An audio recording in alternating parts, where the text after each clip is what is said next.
A week before the Passover festival in Jerusalem, in the year AD 30, a little parade entered Jerusalem on the east side of the city near the Mount of Olives.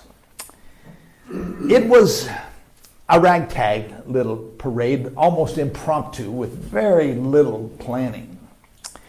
And the members of this parade were just poor people in ragged robes, just ordinary people. And the leader of this parade told some of his members to go and find a donkey outside a door to bring it for the parade. And they found a donkey tied up outside a door, and when they untied it, the people nearby said, "What are you doing untying this donkey?" And they said, "The Lord needs it." And the people nodded. It was okay. This parade had no costumes, no parade floats, no banners. There were no dignitaries or important people on horseback or in chariots. There were no displays of force like soldiers or police. It was just a little ragtag parade of ordinary people. The parade, the entire parade, consisted of one donkey with that had been draped with someone's cloak, and a rather gaunt and bony man with a beard and long hair seated on the donkey, his legs reaching almost to the ground. In front of the donkey were people grabbing palm branches from the trees and waving them in the air. "Hosanna! Blessed is the one who comes in the name of the Lord." And behind the donkey were even more people who were joining the parade shouting hosannas. And this is how Jesus entered the city of Jerusalem, where he was to be crucified.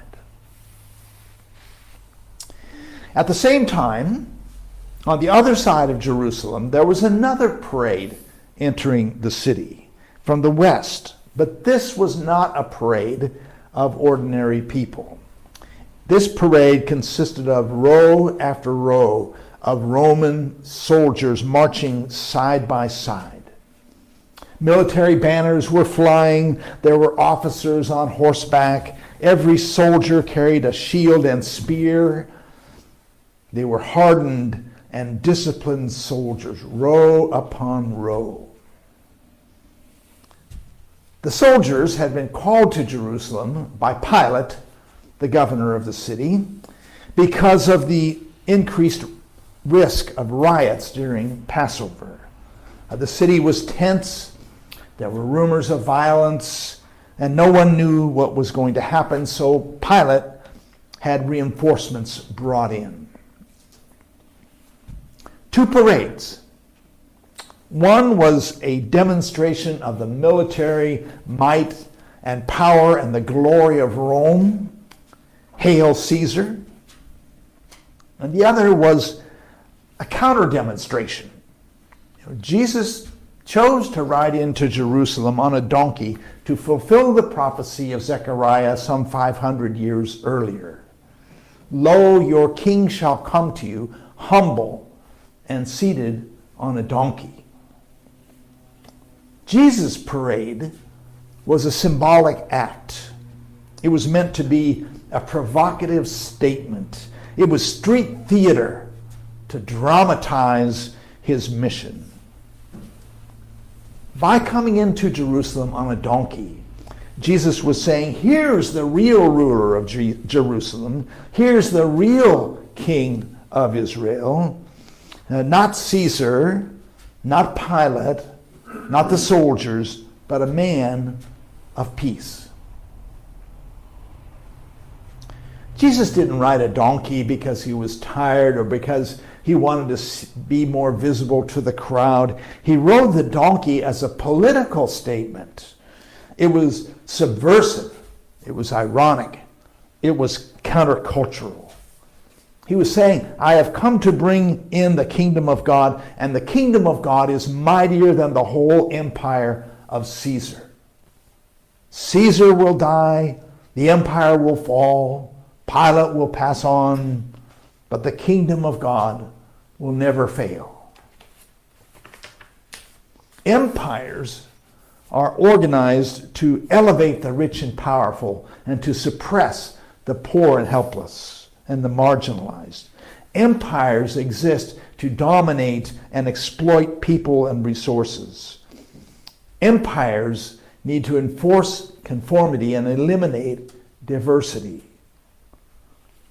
But Jesus brought in an alternative kind of society that he called the kingdom of God. He brought an alternative to the empire of domination. Jesus was killed, of course. The empire couldn't stand any competition, any alternate voices, so they did away with him. But his message lives on. The gospel message is a call to create an alternative society that is built upon the compassion of Jesus. So, on Palm Sunday, Jesus invites us to join his ragtag procession and work for the kingdom of God, a kingdom where every human being is a child of God. Hosanna, blessed is the one who comes in the name of the Lord.